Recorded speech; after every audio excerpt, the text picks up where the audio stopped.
John Wayne, the Duke's life, legend, and legacy early life and origins. John Wayne was born Mary and Robert Morrison on May 26, 1907, in Winterset, Iowa. His entrance into the world was remarkable from the very start. He weighed 13 pounds at birth, an extraordinary size that even caught the attention of the local newspaper. It seemed, from the very beginning, that he was destined to be larger than life. When he was just 3 years old, he nearly lost his life after falling into an icy creek, only to be rescued by a passing stranger, an early display of the resilience that would define him throughout his life. His name changed early in childhood when his parents had a second son and decided to name the baby Robert, requiring Marion's middle name to be switched to Mitchell. This subtle shift foreshadowed the larger transformations that were still to come. In 1914, the family relocated to Glendale, California, after his father's business failed in Iowa. It was in Glendale that young Marion picked up the nickname Duke, borrowed from his loyal Airedale Terrier, who shared the same name. Local firefighters began calling the inseparable pair Big Duke and Little Duke, and the boy quickly adopted the nickname as his own. It stuck for life. Football dreams and a fateful accident. Growing up, Marion was passionate about football. In 1925, his dedication earned him a football scholarship to University of Southern California, where he studied pre-law and became a member of the Sigma Chi fraternity. His athletic dreams, however, came to a sudden and painful halt when he suffered a shoulder injury in a body surfing accident. Losing the scholarship felt devastating. He believed his plans had been permanently derailed. But as fate would have it, this accident redirected him toward the path that would make him a legend. With his football career over, Marion found work at Fox Studios in 1927, earning $35 a week as a prop man. It wasn't a glamorous position, but it got his foot in the door. His first on-screen appearance came not as an actor, but as an uncredited football player in the 1926 film Brown of Harvard. During this period, he struck up a friendship with the influential director John Ford, who saw something in the young man and encouraged him to pursue acting, even suggesting he adopt a stronger, more memorable name.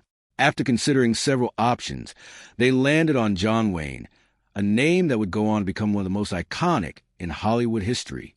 The struggle before stardom. Wayne's early acting career was anything but glamorous. Between 1930 and 1939, he appeared in over 80 low-budget westerns, sometimes completing an entire film in just 2 days. The pay was barely enough to survive on, and there were stretches where he lived off a single meal a day, a can of beans heated on a hot plate. By 1938, after nearly a decade of grinding through forgettable roles, Wayne was so discouraged that he seriously considered quitting acting altogether. Everything changed with Stagecoach in 1939. Casting Wayne in the film was not a simple decision. The studio had wanted a well-known star like Gary Cooper for the lead role, but director John Ford insisted on Wayne, even threatening to walk away from the project if his choice wasn't accepted. Wayne played the Ringo Kid, an outlaw with a strong moral code, and his very first scene became iconic. The camera zoomed in slowly on his face as he stood holding a rifle, a moment that lasted only a few seconds on screen, but required 27 takes to perfect because Wayne was so overcome with nerves. Stagecoach became a major success, earning 7 Academy Award nominations and winning 2. Wayne was an overnight star.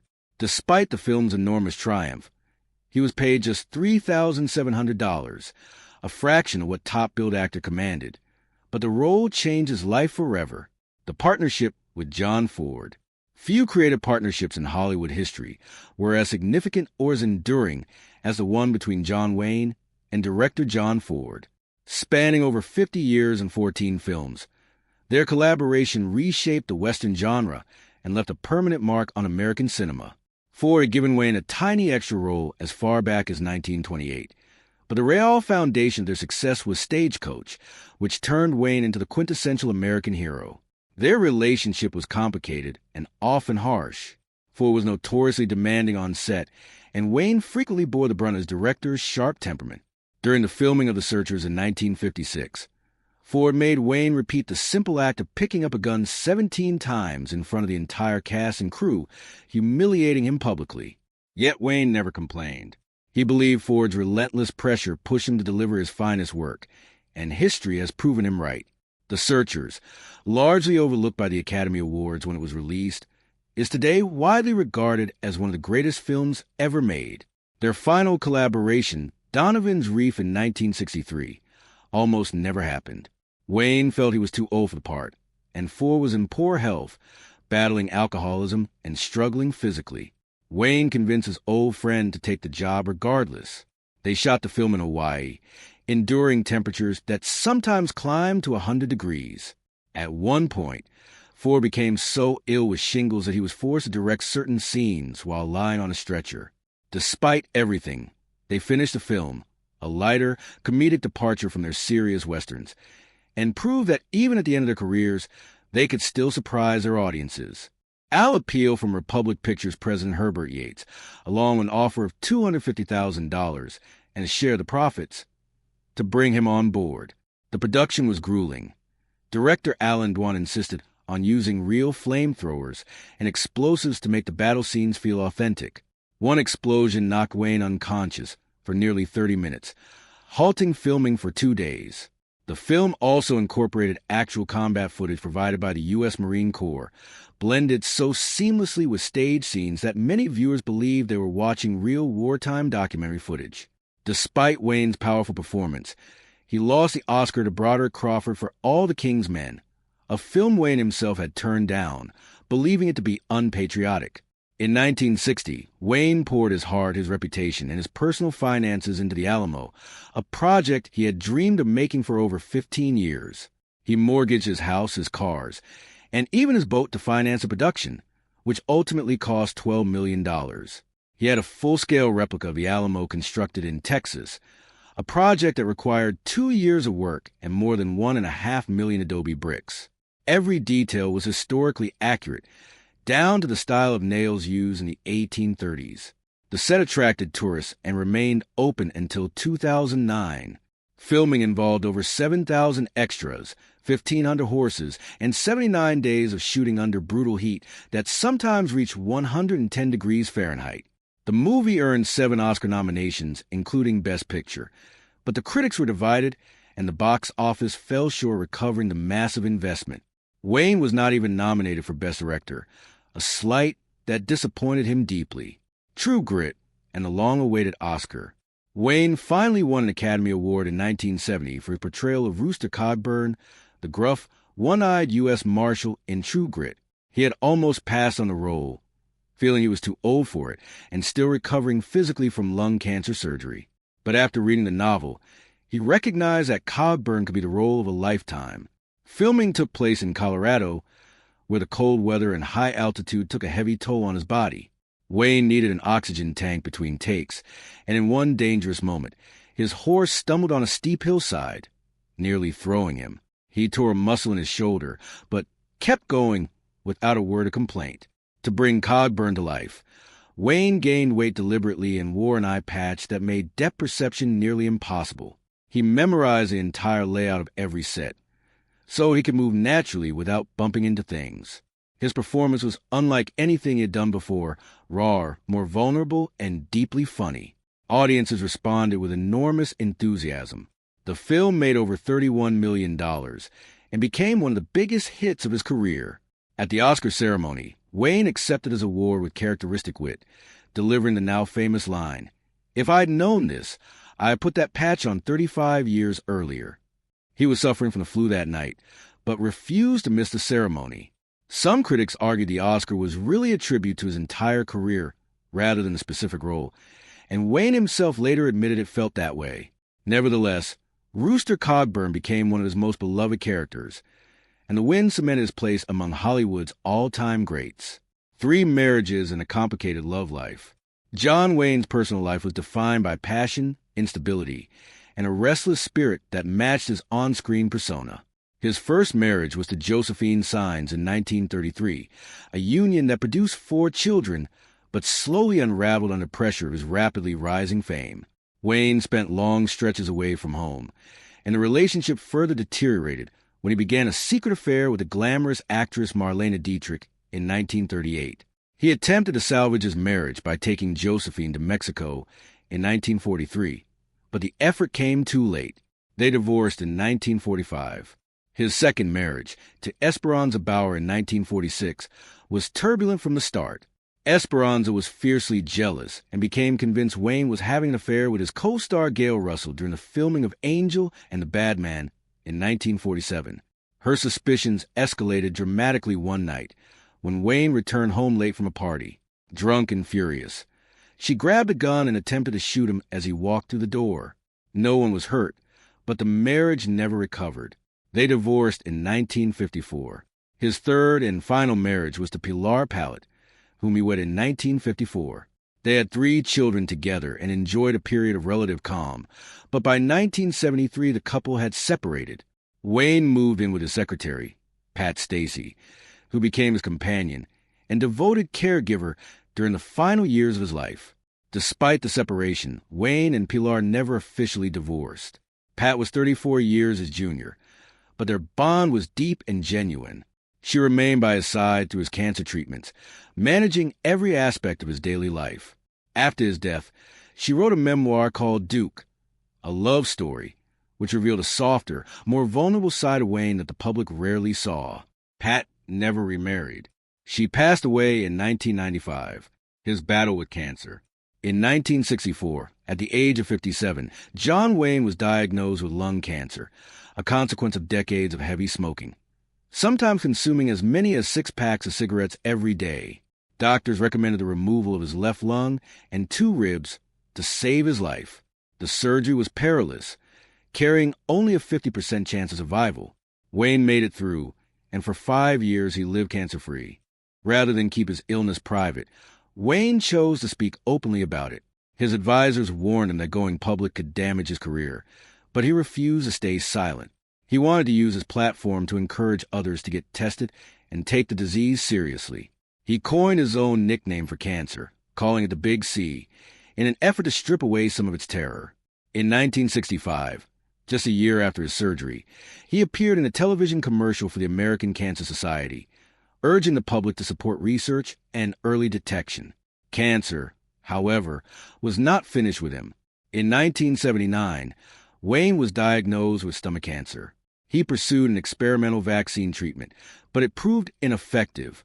Even as his condition worsened, he continued to speak out from his hospital bed, recording messages calling for increased cancer research funding.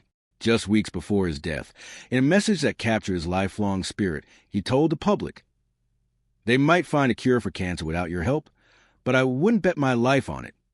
The Shootist, A Final Farewell. Wayne's last film, The Shootist, released in 1976, felt less like a movie and more like a farewell. He played an aging gunfighter dying of cancer, a role that mirrored his own reality with an almost unbearable closeness.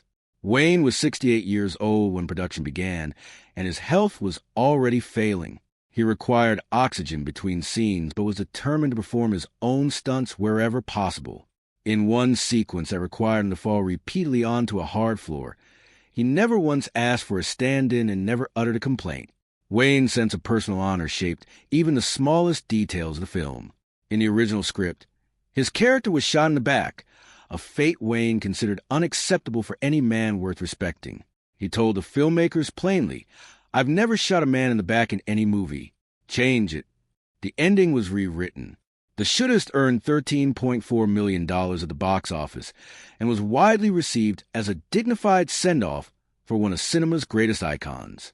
Those who knew Wayne saw in the film not just an actor playing a character, but a man making peace with his own mortality, on his own terms and without flinching.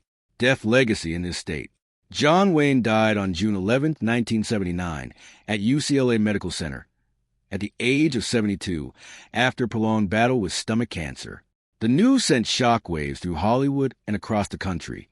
President Jimmy Carter called him bigger than life and a true American hero. Thousands of fans gathered outside the hospital and at his Newport Beach home, leaving flowers, notes, and cowboy hats. His star on the Hollywood Walk of Fame became a candlelit memorial. The funeral was a private affair, but a public memorial service was broadcast on television and watched by millions. The U.S. Naval Academy made him an honorary member of their class of 1979. Orange County Airport was renamed John Wayne Airport in his honor.